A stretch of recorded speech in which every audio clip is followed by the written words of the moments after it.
বাসায় বানানো egg chowmein এটা খেতে কিন্তু চিকেন চাউমিনের থেকে কোনো অংশে কম না। আসসালামু আলাইকুম সবাইকে। তো এই এগ চাউমিন আমাদের ঘরে তো ডিম কম বেশি থাকে, আর হাতের কাছে যেই সবজিগুলো থাকে সেটা দিয়ে বানিয়ে নিতে পারেন এই এগ চাউমিনটা। আর এই চাউমিনটা খেতে যে কি মজার, তো চলুন দেখে রেসিপিটা। আর চাউমিন বানানোর জন্য এরকম একটা মোটা নুডলস নিয়েছে। আর চাউমিনের নুডলস কিন্তু আলাদা কিনতে পাওয়া যায়, এগুলো একটু মোটা সাইজের হয়। তো এখানে 1 প্যাকেট লাগবে, সেটা দিয়ে দিলাম। আর আপনাদের কাছে ছোট্ট একটা রিকোয়েস্ট, যারা আমার চ্যানেলে আজ নতুন কিন্তু আমার চ্যানেলটাকে এখনও সাবস্ক্রাইব করেননি, তাদের কাছে প্লিজ অনুরোধ রইল চ্যানেলটাকে সাবস্ক্রাইব করে আমার পাশে থাকবেন। আর আমার রান্নার ভিডিও যদি প্রতিদিন দেখতে চান তাহলে সাথে যে একটা বেল বাটন আছে সেটা অন করে রেখে দেবেন। আর এখানে যে সিদ্ধ হয়ে গেছে, তো এখন একটা কড়াইতে প্রথমে কিছুটা রসুন কুচি, পেঁয়াজ কুচি, কাঁচামরিচ কুচি দিয়ে দিলাম। আর এগুলাকে একটু হালকা ভেজে নিচ্ছি আমি। আর এগুলাকে হালকা ভেজে নেওয়ার পর এখন আমি কিছুটা যে গাজর কুচি সেটা দিয়ে দিলাম।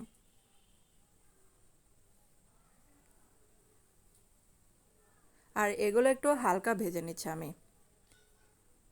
আর এগুলা ভাজার পর এখন একটা টমেটো টুকরো করে কাটা সেটা দিয়ে দিলাম।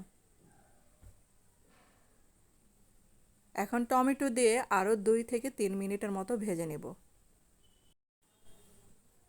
আর এখানে আমি কিছুটা যে ক্যাপসিকাম কুচি সেটা দিয়ে দিলাম। তো ক্যাপসিকামগুলো আমার কিন্তু ফ্রোজেন করা ছিল, সেখান থেকে দিলাম এগুলো।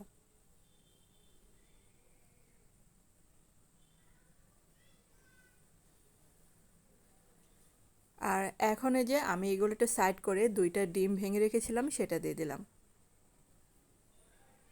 এখন এই যে ডিমগুলোকে ভালো করে নেড়ে মিশিয়ে নিতে হবে সবজির সাথে।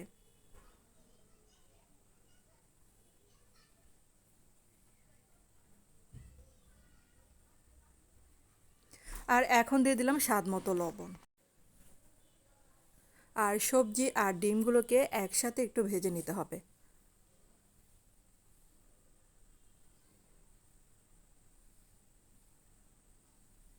তারপর এখন কিছুটা সয়া সস দিয়ে দিলাম। আর যে সিদ্ধ করে রাখা নুডলসটা এখানে দিয়ে দিলাম।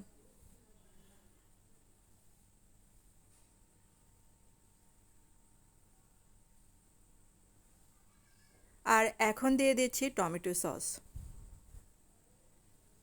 এখন এটা দিয়ে ভালো করে মিশিয়ে নিতে হবে। তারপর এখানে ছিল নুডলসের মশলা 1 প্যাকেট, সেটা দিয়ে দিলাম এটার সাথে। আর লবণটা কিন্তু বুঝে শুনে দিবেন, যেহেতু সিদ্ধ করার সময় লবণ দেওয়া হয়েছিল। আর এটা কিন্তু মানে একটু কম দিতে হবে, কারণ মশলার মধ্যে কিন্তু একটু লবণ থাকে। তারপরে যে কয়েক মিনিটের মতো একটু ভেজে নেবে এটা। আর আমাদের ঘরে অনেক সময় দেখা যায় যে চিকেন থাকে না, তখন কিন্তু এরকম করে ডিম দিয়ে চাউমিন বানিয়ে দিতে পারেন বাসার সবাইকে। আর ইফতার টাইমে তো ভাজা পোড়া প্রতিদিন খাওয়া যায় না, তো এরকম করে একটু সবজি অ্যাড করে চাউমিন বানিয়ে দিবেন, দেখবেন যে সবাই অনেক মজা করে খাচ্ছে। আর এটা কিন্তু বানানো এত কঠিন কিছু না, কারণ সবজি তো আমাদের হাতের কাছে থাকে, তো বানিয়ে দিতে পারেন এভাবে চাউমিনটা। আর আর চাউমিনের নাম শুনলে দেখবেন যে বাচ্চা থেকে বড়রা সবাই কিন্তু অনেক পছন্দ করে এই খাবারটা। তারপরে যে এখন কিন্তু এই যে সস এবং সমস্ত সবজি উপকরণগুলো ভালো করে মিশিয়ে নিচ্ছে এরকম করে। আর আমার ভিডিওটা যদি আপনাদের একটু হলেও ভালো লেগে থাকে তাহলে কিন্তু একটা লাইক দিতে ভুলবেন না।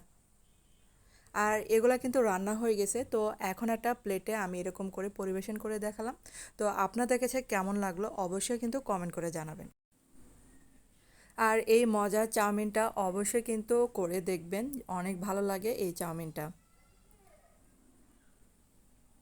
তো ধন্যবাদ সবাইকে এতক্ষণ আমার ভিডিওটা দেখার জন্য।